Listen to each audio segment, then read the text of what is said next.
I had what I thought was a brilliant idea. Instead of spending hours researching Linux distributions, comparing features, reading reviews, and debating desktop environments, I decided to let someone else make the decision for me. But not just anyone. I chose a lifelong Windows user who knew almost nothing about Linux. The challenge was simple. They could pick any Linux distribution they wanted, and I would use it as my primary operating system for an entire week. No complaints, no changing my mind, and no switching to something easier halfway through. Whatever they chose, I had to live with it. At first, I assumed they would pick something beginner-friendly. Maybe Linux Mint, Ubuntu, or Zorin OS. Those are usually the distributions recommended to people coming from Windows because they are familiar, polished, and easy to use.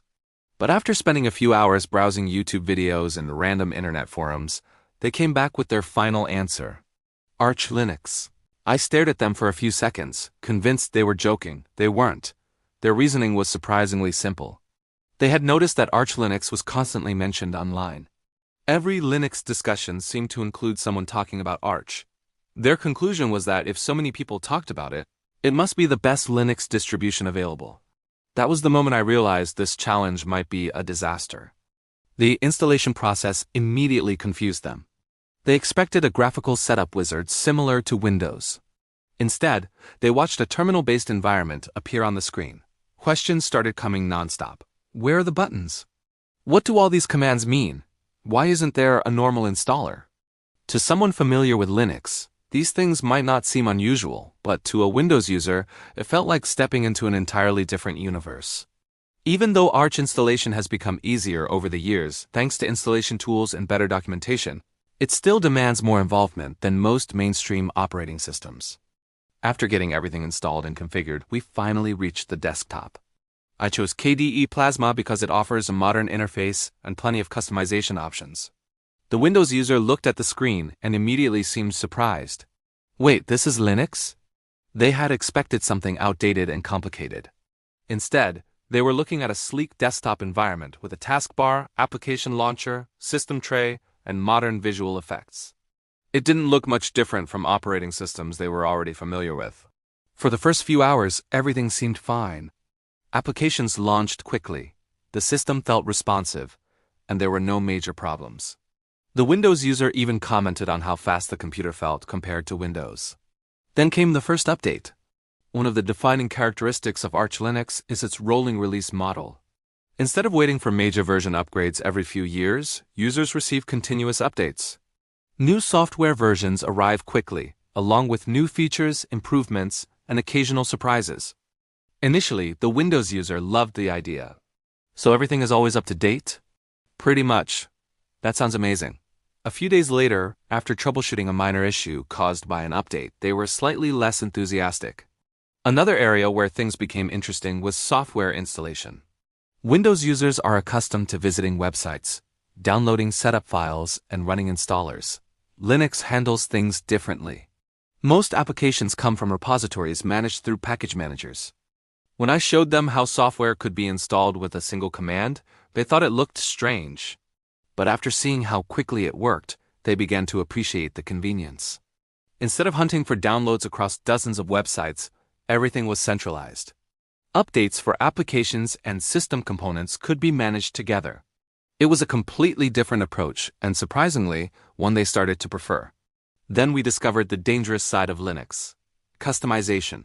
A Windows user experiencing Linux customization for the first time is like someone walking into a giant workshop filled with unlimited tools. They suddenly realize almost everything can be changed. Themes can be modified. Icons can be replaced. Window behavior can be adjusted. Panels can be moved. Menus can be redesigned. Entire desktop layouts can be transformed. The Windows user became obsessed. Every time I checked the computer, something had changed. One day the desktop looked like Windows 11. The next day it looked like Mac OS. A few hours later it looked like something from a futuristic science fiction movie. At one point they accidentally deleted an important panel and spent 15 minutes trying to figure out where the taskbar had gone. Their reaction perfectly summarized Linux customization.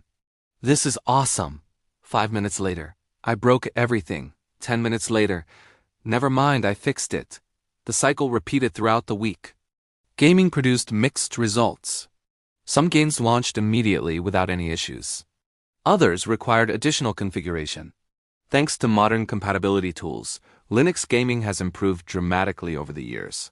But it still isn't completely identical to the Windows experience. The Windows user found this fascinating. They had assumed gaming on Linux was impossible. Instead, they discovered that many popular titles work surprisingly well. For everyday tasks like browsing the web, watching videos, writing documents, and managing files, the system performed flawlessly. In many situations, it actually felt faster and more responsive than Windows. Another thing that caught their attention was the amount of control Linux provides. Nothing felt forced. There were no unexpected restarts. No aggressive notifications demanding attention.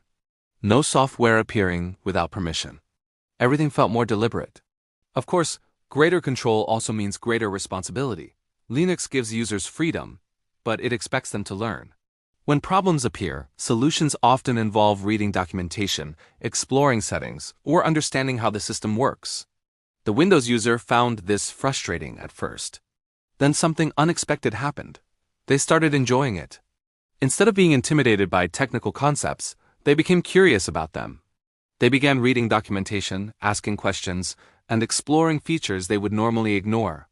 By the end of the week, they understood package managers, repositories, desktop environments, kernels, and system updates far better than they ever expected.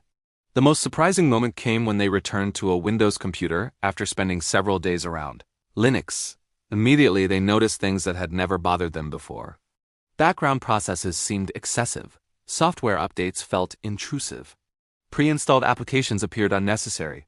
They weren't suddenly anti-Windows. They simply had a new perspective. That was the biggest lesson from the entire experiment. Linux isn't just another operating system. It's a different philosophy.